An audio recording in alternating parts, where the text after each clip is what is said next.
श्री शिवाय नमस्तुभ्यम। हर हर महादेव। माता बहनों, आप सभी लोग जानते हैं कि 14 अगस्त 2026 के दिन श्रावण महीने की सबसे बड़ी द्वितीया तिथि व्रत पड़ रही है। तो इस दिन का महत्व बहुत ही ज्यादा बड़ा हो जाता है। इसलिए आप लोगों को इस दिन 3 पीले कनेर के फूल वाला उपाय जरूर करना चाहिए। इस उपाय को मैं बहुत अच्छे से समझाने वाला हूं। तो माता बहनों, उपाय को आपको कैसे करना है, कब करना है, कहां पर करना है और उपाय को करते समय आपको किन किन बातों का ध्यान रखना है, ये सारी जानकारी हम आपको इस वीडियो में देंगे। तो चलिए उपाय को शुरू करते हैं। देखिए, ये दिन इतना खास होता है, इतना महत्वपूर्ण होता है।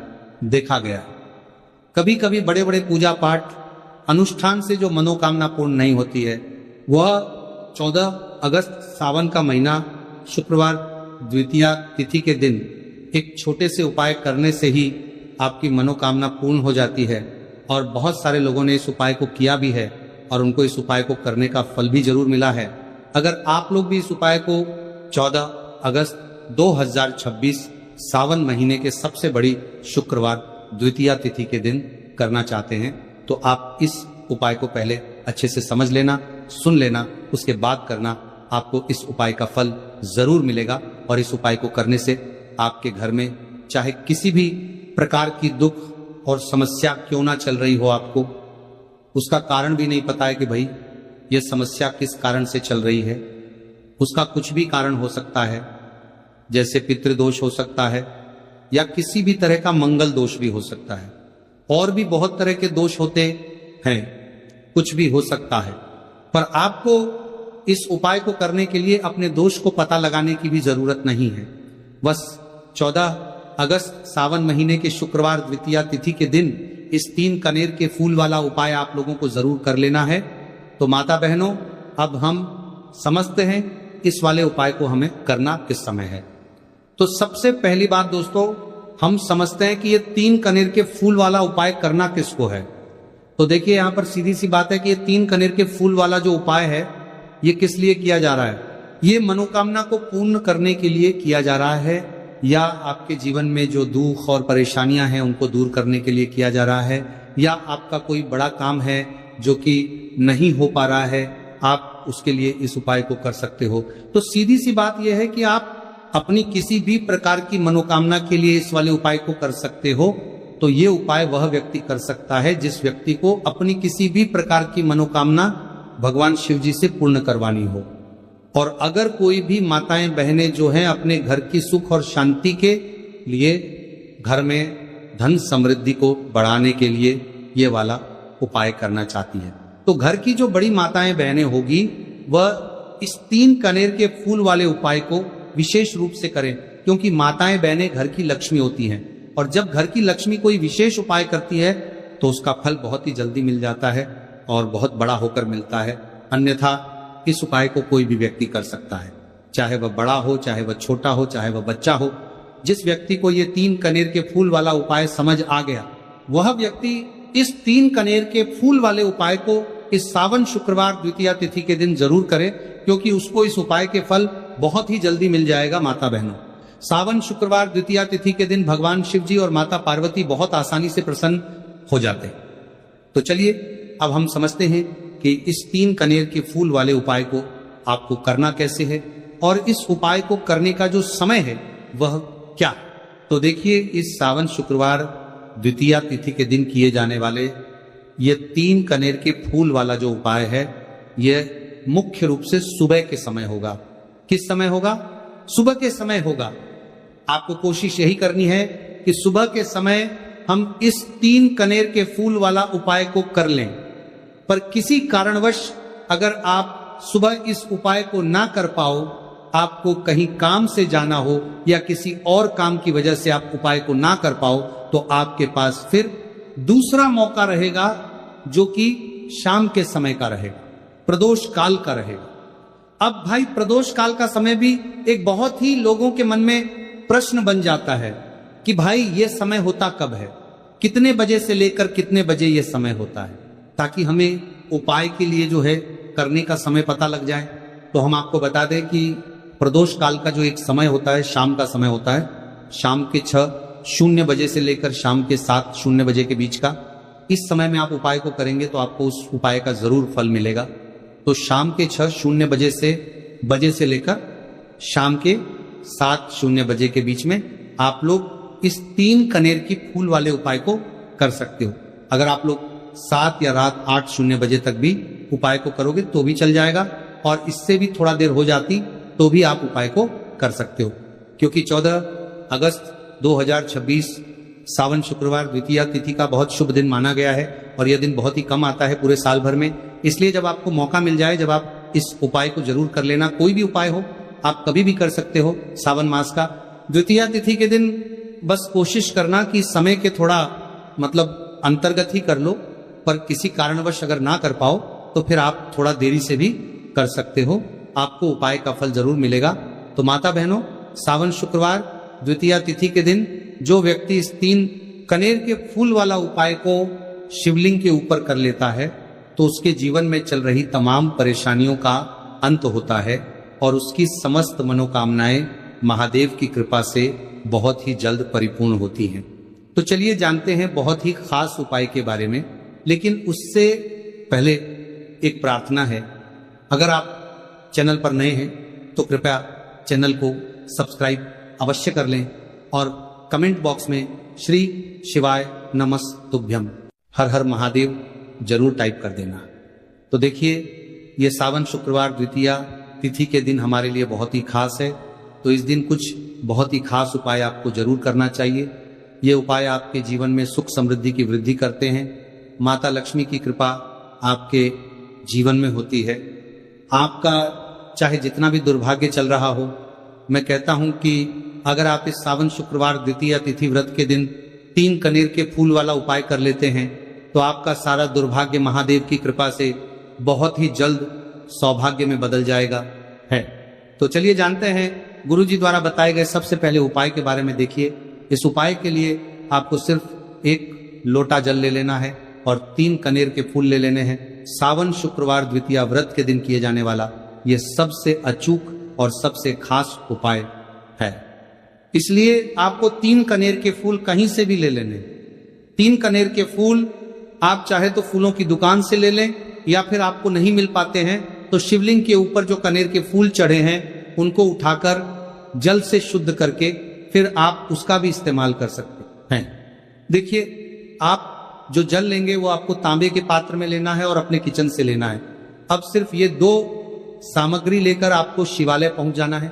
माता बहनों, इस उपाय को आप सुबह करना चाहे तो सुबह कर ले, और शाम को करना चाहे तो शाम को कर ले। पूरे दिन में किसी भी समय आप इस उपाय को कर सकते हैं। अब देखिए, शिवालय पहुंचने के बाद सबसे पहले आपको एक काम करना है कि आप दक्षिण दिशा में बैठ जाइए और उत्तर दिशा की तरफ अपना फेस कर लीजिए। अब आप जो 3 कनेर के फूल लेकर आए हैं, इनमें से आपको एक कनेर का फूल शिवलिंग में जो महादेव का परिवार होता है उसमें समर्पित करते जाना है। देखिए, पहले फूल आपको शिवलिंग में जो दाहिने साइड वाला कोण होता है, जिसे श्री गणेश जी का स्थान कहते हैं, वहां पर ये पहला कनेर का फूल समर्पित कर देना है, और श्री शिवाय नमस्तुभ्यम मंत्र का स्मरण कर लेना है। और फिर दूसरा कनेर का फूल आपको श्री कार्तिकी जी वाले स्थान में समर्पित कर देना है, और श्री शिवाय नमस्तुभ्यम मंत्र का स्मरण कर लेना है। फिर तीसरा कनेर का फूल आपको माता अशोक सुंदरी वाले स्थान में समर्पित कर देना है, और श्री शिवाय नमस्तुभ्यम मंत्र का स्मरण करना है। देखिए, जलधारी के बीच वाला जो स्थान होता है वो माता अशोक सुंदर का स्थान कहलाती है, और यहीं पर आपको तीसरा कनेर का फूल समर्पित कर देना है।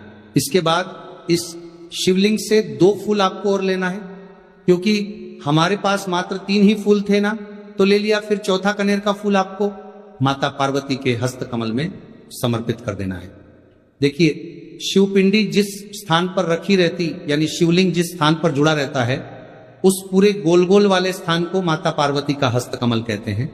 और चौथा कनेर का फूल आपको यहीं पर समर्पित करना है, और श्री शिवाय नमस्तुभ्यम मंत्र का स्मरण कर लेना है। इसके बाद आपको 5वां कनेर का फूल शिवलिंग के ऊपर समर्पित कर देना है, और महादेव से अपनी मनोकामना बोल देनी है। देखिए, ये उपाय उन लोगों को करना है जिनकी कोई विशेष मनोकामना है जो अभी तक परिपूर्ण ही नहीं हो पा रही। बहुत सारे उपाय कर चुके हैं, बहुत सारे टोटके कर चुके हैं। तो मैं कह रहा हूं कि ऐसे लोगों को यह विशेष उपाय सावन सोमवार प्रदोष व्रत के दिन जरूर करना चाहिए। पांचवा, फूल समर्पित करते हुए यानी शिवलिंग के ऊपर रखते हुए आपको अपनी मनोकामना बोल देनी है और ये फूल शिवलिंग के ऊपर समर्पित कर देना है। अगर आप शिव परिवार के बारे में नहीं जानते हैं तो सामने स्क्रीन पर आपको एक पिक्चर दिखाई जा रही है। इसमें पूरा शिव परिवार दिखाया जा रहा है कि कहां गणेश जी का स्थान होता है, कहां कार्तिकेय जी का स्थान होता है या फिर कहां माता अशोक सुंदरी का स्थान होता है। सारे स्थान आपको दिखाए जा रहे हैं। इनमें से जो भी स्थान में अभी आपको फूल समर्पित करते हुए दिखाया गया है उसी स्थान पर आप फूल समर्पित कर दीजिएगा। अब इसके बाद आप जो एक लोटा जल लेकर आए उसको पहले श्री गणेश जी वाले स्थान में थोड़ा सा समर्पित कर दीजिए और श्री शिवाय नमस्तुभ्यम मंत्र का स्मरण कर लीजिए। फिर थोड़ा सा जल आप श्री कार्तिकेय जी वाले स्थान में समर्पित कर दीजिए और श्री शिवाय नमस्तुभ्यम मंत्र का स्मरण कर लीजिए। फिर थोड़ा सा जल आप माता अशोक सुंदरी वाले स्थान में समर्पित कर दीजिए और श्री शिवाय नमस्तुभ्यम मंत्र का स्मरण कर लीजिए। फिर थोड़ा सा जल आप माता पार्वती के हस्त कमल में समर्पित कर दीजिए और श्री शिवाय नमस्तुभ्यम मंत्र का स्मरण कर लीजिए। इसके बाद बचा हुआ पूरा जल आप शिवलिंग के ऊपर लगातार समर्पित करते जाइए तथा शिव महापुराण के मूल मंत्र श्री शिवाय नमस्तुभ्यम का कम से कम 11 बार स्मरण कर लीजिए। शिवलिंग के ऊपर जल समर्पित करते हुए आपको कम से कम 11 बार श्री शिवाय नमस्तुभ्यम मंत्र का स्मरण करना है। जो भी व्यक्ति इस कामिका एकादशी व्रत के दिन इस उपाय को कर लेता है तो उसकी मनोकामना महादेव की कृपा से बहुत ही जल्द परिपूर्ण हो जाती है। तो इस विशेष उपाय को आप जरूर करिएगा। अब जानते हैं दूसरे खास उपाय के बारे में। यह उपाय भी आपके लिए बहुत ही खास होने वाला है तथा आपकी सारी समस्याओं को समाप्त करने वाला है। देखिए, इस उपाय के लिए आपको सबसे पहले एक लोटा जल ले लेना है। तांबे के पात्र में आपको अपने किचन से जल ले लेना है। इसी के साथ आपको ले लेना है 11 चावल का दाना। चावल का दाना कहीं से टूटा हुआ नहीं होना चाहिए, खंडित नहीं होना चाहिए। फिर इसी के साथ आपको ले लेना है एक सफेद रंग का फूल। यह सफेद रंग का फूल महादेव को अत्यधिक प्रिय होता है और यही आपके सारे कार्यों को सफल करेगा, आपके सारे मनोरथ को पूरा करेगा। इसीलिए आपको एक सफेद रंग का फूल ले लेना है और सबसे आखिर में आपको ले लेना है 3 बेलपत्र। अब ये सारी सामग्री लेकर आपको पहुंच जाना है शिवालय। देखिए, इस उपाय को भी अगर आप शाम को करें तो आपके लिए बहुत ही विशेष होगा, क्योंकि शाम को प्रदोष काल के समय साक्षात महादेव शिवलिंग में वास करते हैं। तो अगर आप शाम को प्रदोष काल के समय में करेंगे तो आपके लिए सर्वोत्तम होगा। लेकिन बहुत से ऐसे शिवालय होते हैं जिनमें शाम के समय में जल समर्पित नहीं करने दिया जाता है। तो ऐसी स्थिति में फिर आप पूरे दिन में किसी भी समय कर सकते हैं। अब देखिए, शिवालय पहुंचने के बाद आपको ये सामग्री एक एक करके शिवलिंग के ऊपर समर्पित करते जाना है। सबसे पहले आप 11 चावल का दाना शिवलिंग के ऊपर समर्पित करिए।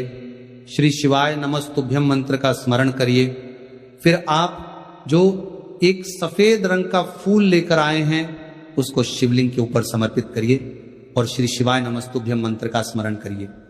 फिर इसके बाद आप जो 3 बेलपत्र लेकर आए हैं उसको भी शिवलिंग के ऊपर समर्पित कर दीजिए और श्री शिवाय नमस्तुभ्यम मंत्र का स्मरण करते हुए आपके जीवन का जो भी कार्य बन नहीं रहा है, आप अपना कोई कार्य सफल करना चाहते हैं, मान लीजिए आप नौकरी के लिए बहुत सालों से प्रयास कर रहे हैं लेकिन आपकी नौकरी नहीं लग पा रही है, या फिर आप अपने व्यापार को बढ़ाने के लिए बहुत प्रयास करते हैं, बहुत मेहनत करते हैं लेकिन आपके व्यापार में लगातार घाटा हो रहा है, या फिर आप अपना मकान लेना चाहते हैं, जमीन लेना चाहते हैं, या फिर अपना कोई भी कार्य आप सफल करना चाहते हैं और उस कार्य में आपको सफलता नहीं मिल पा रही है, तो गुरु जी ने कहा कि आपको उस कार्य की सफलता के लिए महादेव से प्रार्थना कर लेनी है। और फिर उसके बाद सबसे आखिर में आप जो ये एक लौटा जल लेकर आए हैं इसको धीरे धीरे शिवलिंग के ऊपर समर्पित करते जाइए तथा लगातार शिव महापुराण के मूल मंत्र श्री शिवाय नमस्तुभ्यम का स्मरण करते जाइए। यह उपाय आपके जीवन में सोई हुई किस्मत को चमका देता है, आपके सारे दुर्भाग्य को समाप्त कर देता है। तो चलिए अब जानते हैं तीसरे खास उपाय के बारे में।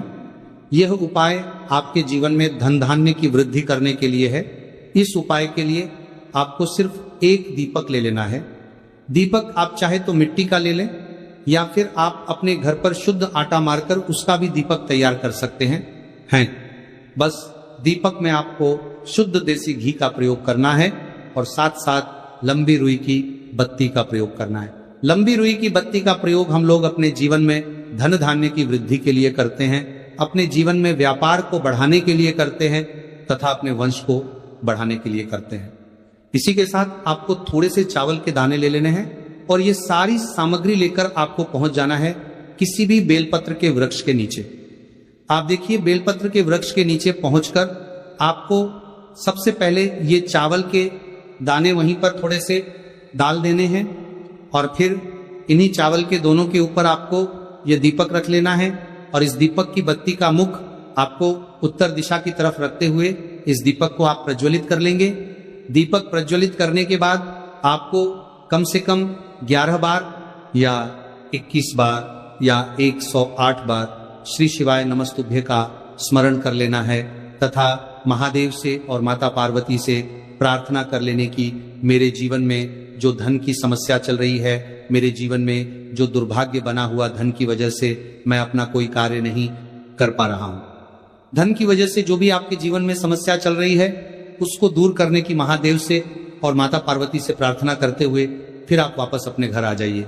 गुरुजी अपनी शिव महापुराण की कथा में बता चुके हैं कि जो भी व्यक्ति सोमवार या एकादशी इस दीपक को प्रज्वलित करना प्रारंभ कर देता है तो सिर्फ 3 या 5 सोमवार के दिन ही इस उपाय को करने के बाद उसके जीवन में कहीं ना कहीं से धन धान्य की प्राप्ति जरूर होती है और उसकी सारी आर्थिक समस्याओं का अंत होता है।